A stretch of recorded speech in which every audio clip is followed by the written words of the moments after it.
was listening into the COP summit, that all the world leaders were a part of, I think, last week. And it was quite interesting when the Indian minister, I'm originally from India, but the Indian minister was like, you can't ask people in India who doesn't even have proper income to make green choices, because that's like so high level. So countries like UK have to lead the way.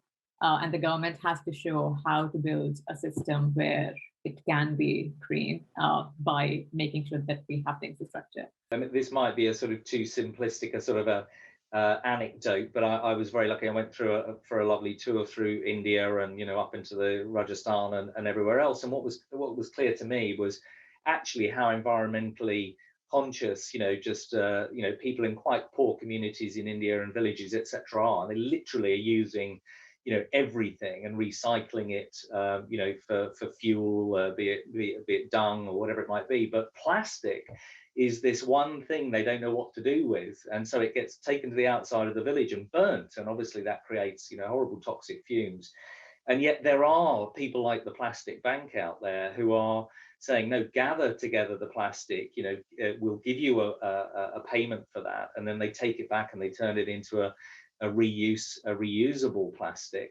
But those sort of projects, actually really struggle to get financing because they seem to be more on the philanthropy than they do in terms of, a long-term investable project. So I think, it is incredly, people do want to involve themselves in this if they're given the choices, but the choices need to be given by being financed actually, and helping public-private partnership deliver these services. Yeah, I think you've really hit the nail on the head around this kind of lack of agency that people feel in terms of like just seeing these huge problems that we face, like world environmental problems. And I had a career in the environment before I founded Sugi, and this is just something that I always butted up against when I was talking to people that I knew. They're like, yeah, but what can I do? Like, even if I recycle, even if I stop driving, like it just makes no difference whatsoever.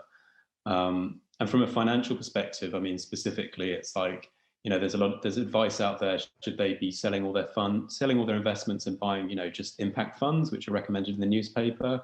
Or should they be, phoning their broker and saying, oh, I want to be involved in this shareholder vote so I can stay invested, but I can, have a voice to tell the company what to do?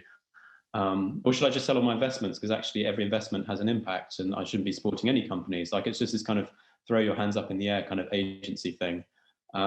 And I think it also rolls over to how kind of green finance and kind of the general agenda is being driven by big corporates and institutions as well, where the sustainable finance frameworks are all kind of driven by these sort of closed door conversations between large institutions and policymakers. It kind of puts people off. It's sort of, a couple of years later, it all comes out and it's like, here is the regulation, and it's all kind of slanted towards institutions, or there's kind of a delay that's been requested so that, they can catch up, but actually that's not very good for the environment. And it's all very off-putting. The key point is, and it's repeating what both you and Shruti have pointed out, which is to put that power in people's hands where actually they can start making greener choices on a regular basis, and taking power away from the gatekeepers. And that's kind of like what we're doing with Sugi in terms of just taking this environmental impact data, which was previously only available for professional investors or financial institutions, and just putting it in people's hands and letting them make those choices, and then they can hold the institutions to account if they want to. So the pension funds they're invested in, or the asset managers, that's up to them. I think a lot of people might dismiss the retail market because actually it's a relatively small section of the overall UK in financial markets. I think it's like 20% or something. But the number of people obviously is very great. So if they all act together and start speaking not in unison, but kind of generally wanting greener behaviour and greener investments, then actually that can be quite powerful.